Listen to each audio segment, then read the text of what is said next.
Hello and welcome to this week's IG Live. This is kicking off our Pride Month celebration. So we have a very special IG Live series that we're doing starting today. We're going to be talking to Alan R. Wells.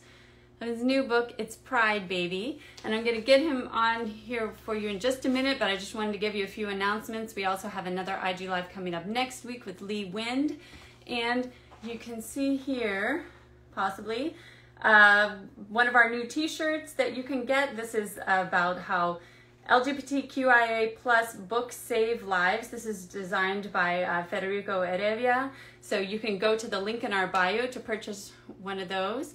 And you can also join us on Monday. We have a virtual event where we have even more authors. We're trying to showcase as many as we can during this month. We have even more authors that are going to be on there. We have a panel discussion. It's a free virtual event, but you do have to register in order to be on it. So that's 7 o'clock on Monday, this coming Monday. So be sure to go to the link in our bio to register so you don't miss out. We're going to be giving away a lot of different books, and it's just going to be a whole lot of fun. So we hope you can join us. And hold on just a minute while I get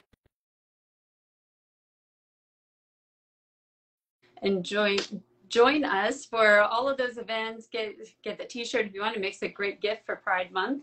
And again, we are going to be talking about this book. He has two other books that are going to be coming out later this year that we'll be able to talk about a little bit. Hi. Hey, Leanna, how are you doing? Good. How are you doing? I'm feeling fantastic. Oh, wonderful. I'm so glad that you're able to join us today. Thank you for having me. Thank you so much. And so like I said, this is kicking off our Pride Month celebration, and what a great book to start with. Hey. It's so beautiful. Yes. So first, why don't you go ahead and introduce yourself and tell us about how did you become an author? What was that journey like for you? Yeah, so my name is Alan R. Wells, and I'm a children's book author. And I've actually been writing since about second grade. When I was in second grade, my teacher gave each student a composition notebook, and we had the opportunity every morning to journal in that composition notebook. And through that, for me, that was sort of an outlet for me because I was always a sort of an introvert and reserved. So writing out my thoughts was easier for me than actually sometimes verbally communicating it or something like that. And then from that, I just continued to write. By trade, I'm a mechanical engineer, but just really throughout my educational matriculation, college matriculation, I just continued to pursue writing. I continued to take like writing courses in between my engineering courses. From that, I started joining a lot of organizations, writing organizations, SEBWI, 12 by 12, Writing Barn. And from that, I started querying agents. And really, after 13 years of querying agents, I finally landed my perfect agent, Aaron Murphy. That's amazing. That's great for people to know that sometimes it can be a really long process, and yet so worth it. Here you are now you have this book, and I know you have at least two others that are coming out soon. But I'm also curious, because you're an engineer, are people surprised, the people that know you through your engineering work, are they surprised to find out you're also a children's author? Yeah, because they don't expect most people to be using both sides of their brain. So they're always kind of amazed. Oh, you write children's picture books? Wow, that's kind of amazing. I thought you were just more of a math and science person. Yeah, it does seem to be very different parts of the brain. But anyway, I wanted to talk about, because I love how you phrase this, that you say that you want to foster safe literary spaces for kids to explore, to communicate, and learn. So can you tell us more about what that means? What are these safe literary spaces, and why is that so important for young people to have? So when I say safe literary spaces, I'm sort of referring to spaces where books are available for young readers so that they can explore different identities, different emotions, different experiences without fear of judgment or harm. Mm-hmm. Yeah, that's really beautiful. And I love the way your book does that. So maybe we can talk about your book. It's Pride, Baby, just came out. Tell us more about the story, and then what was your inspiration behind it? Oh, yeah, sure. So I would say it's Pride Baby is really an anthem. It's a affirmation. It's a celebration of being your authentic self and knowing that you'll be loved for exactly that. And my inspiration came after my editor approached me about writing a book about the Black Pride movement. Mhm. And really, after diving into that history of the Black Pride movement, which began here in Washington, D.C. In the 1990s. And it was sort of a movement that was created to celebrate, recognize, and appreciate the richness that comes from being Black and queer. And it really just shows us learning how we are connected to the unique history. And all of that really just inspired It's Pride Baby. I love that it's such a joyful book. It's full of so much love. And Publishers Weekly, which had a great review of it, it said it's a tenderhearted tribute to unconditional love as a form of protest. And they also described it as defiant celebration. So what do you hope that readers take away from your book?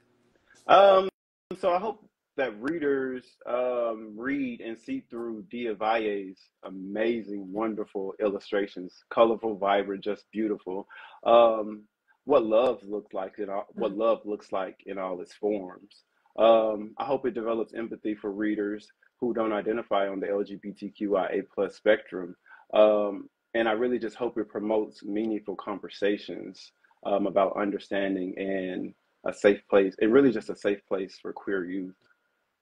Yeah, and I love that you mentioned that, because obviously this is a book that is especially for queer youth and queer kids, or kids who are in queer families, to have, but it's also important for other people to be reading also, and to develop that kind of empathy, which kind of goes why it's so important to have these books in our libraries and in our school libraries and not have them shut down, because it is so important. Absolutely. Absolutely. Yeah. And I wanted to get into what you were talking about the Black Pride movement, which really is this intersectionality. And the protagonist, for those who haven't read it, it's a queer Black family, but throughout the book, it's not even just the main family, although of course they're the focus. But in the background, you see people with different body types, the different skin tones, different abilities. Why was that, having that kind of representation, so important to you? Because honestly, it's just what our world looks like. I mean, it's a perfect picture of what our world looks like. And just representation is important because it's really just a way to connect us rather than divide us. Right. Right. And like you said, I mean, this book, for anybody that wants to read it, is such an affirming book about however you are, that's exactly how you're supposed to be, and you're loved. And see if I can pull out like one on the bag. It said, just as the stars light the world, you shine. Those are my favorite lines. It's just so beautiful. I mean, you could picture any child reading this saying, you're our perfect child. You know, what a great book to be reading with your children. And which kind of goes back to the idea you talk about, that narratives serve as sanctuaries where readers feel deserving, empowered, and worthy. So what is the role of stories in books, and being able to do that, and being able to nurture children and their hearts and minds? Why are stories such a powerful way to do that? Because it really just shows them what the world looks like and what actually exists in the world. Again, they provide safe spaces for them to explore their emotions. Just like me as a kid, and now as an adult, they can sometimes offer a way to sort of escape the world that you're in. Right. Yeah. Right. Yeah. And I was also just wondering, as far as when you were coming up with the concept for the book, so you wanted to write about the Black Pride movement. Why, well, I mean, you already kind of addressed why DC, because if that's where it started. I didn't know that. But why the Pride Parade? What is that? What has that come to kind of signify? Like, why did you choose, when you were trying to figure out, like, okay, how am I going to frame this? Why is it so important to do it on the day of DC Pride? Really just because it shows community. It shows how we can come together and support each other through love, and it's just I mean, I just feel like it's an opportunity for us to celebrate being ourselves. Right. And I also noticed that I felt like, you know, we talked about what a joyful book it is. Why is it so important to have that kind of the queer joy, Black joy in these books, obviously there are books that are about struggle, and those are important too. But why is it important to have one that is so affirming and joyful and really this celebration? Really just because it's important to see all people just existing in joy, not through pain, not through struggle, not through any type of harm, but just seeing this joy, seeing having an opportunity to see the joy that lives within all of us. So beautiful, and like you said, such a great book to read with kids and really help affirm them and how we want the world to be, you know, that joyful community. But I want to also give you an opportunity to talk about your other books that are coming out, which sound amazing. I think the next one is in July, right? Is that Danté Plays His Blues?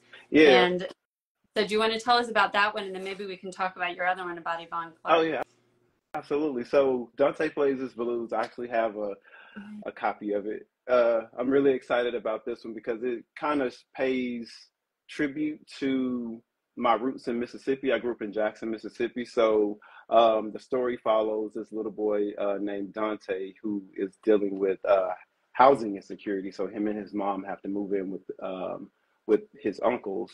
And so like any kid or any person, when you move to a new space, you're going to have challenges and struggles. So Dante sort of has complications with adapting to his new environment. You know, the city pool isn't there, his friends aren't there, all of these things happen. So his uncles introduce him to the saxophone and the blues because music is just what they do in their family. So after he takes on this saxophone, he realizes that okay, playing the saxophone isn't always going to be easy. So he uses the saxophone.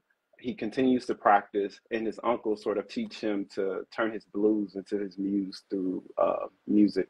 And so with Danté Plays His Blues, which I'm really excited about because it has a lot of Mississippi influences in it. It's more specifically like the end pages because the end pages picture the historic Fair Street district, and the historic Fair Street district was created by Walter Farish, a freed slave. And so every year in Mississippi, we have the Fair Street Festival, which is a blues heritage festival. Oh, that's amazing, and I love that you captured that in the book. Yeah. Did you play music growing up? No, I just loved a lot of music. And that's important too. Yeah. Yeah, absolutely, absolutely. And then I know you have another one coming out, I believe it's in January, about Yvonne Clark, called Yvonne Clark and Her Engineering Spark, which is kind of fun because now you're tying together both of your loves, but the engineering and the books. Can you tell us about that one? Yeah, absolutely. I really enjoy writing Yvonne Clark and Her Engineering Spark because it's based on my college professor at Tennessee State University. She was an aerospace engineer for NASA, but she was also this woman of many firsts. She was the first to graduate with a degree from Howard University in mechanical engineering. She was the first woman to do that. She was the first woman hired on at the Ford glass plant. And so it really just shows, it's really just a story about this little girl who grew up building and fixing things in her home to building and fixing things for NASA.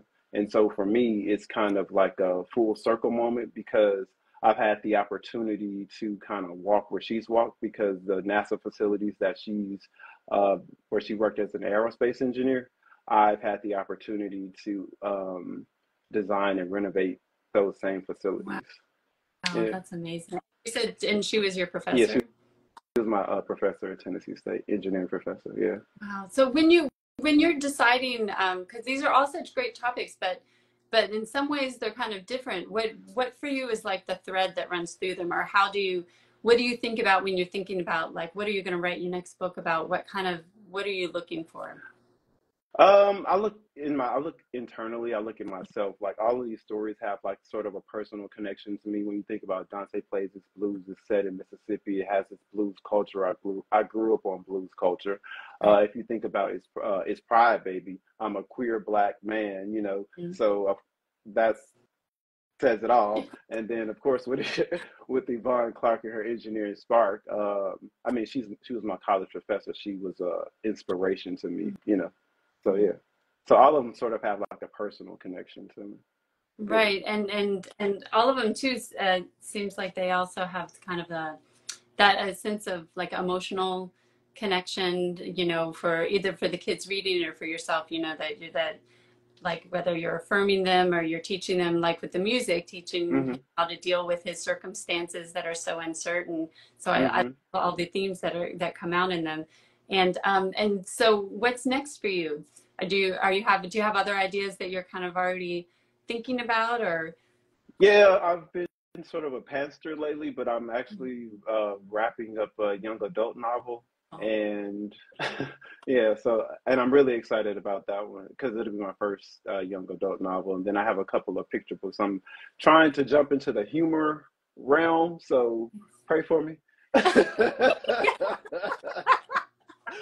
So yeah, so I have a couple already, so I have a couple of humorous picture books that I've been playing around with too. So yeah, that's so fun. I can't wait for that. And but I have to ask about the YA book. What made you decide to write a YA book, and how was that? Was it really hard to kind of make the switch from doing picture books to writing some, you know, something so much longer or different audience? Well, so before I was actually writing picture books, I was sort of writing long form anyway. So writing picture books was sort of the learning curve for me, but I was always naturally a long form writer. Now, getting the voices right, you know, that can be a challenge, but I think just by me continuing to read books in that space, in the young adult space, is what's really been helping me finish that novel. Right. Yeah. Well, thank you so much for talking with us today. It was such a pleasure to speak with you. And like I said, I've really been enjoying reading your book, and I'm looking forward to the others, to getting to read those as well. For anybody who's watching, this is going to be up in a few minutes on Instagram. Later, we'll have it on our YouTube channel as well. Thank you so much for having me, Lynn. It's good to talk with you. Thanks, everybody. Thank you all.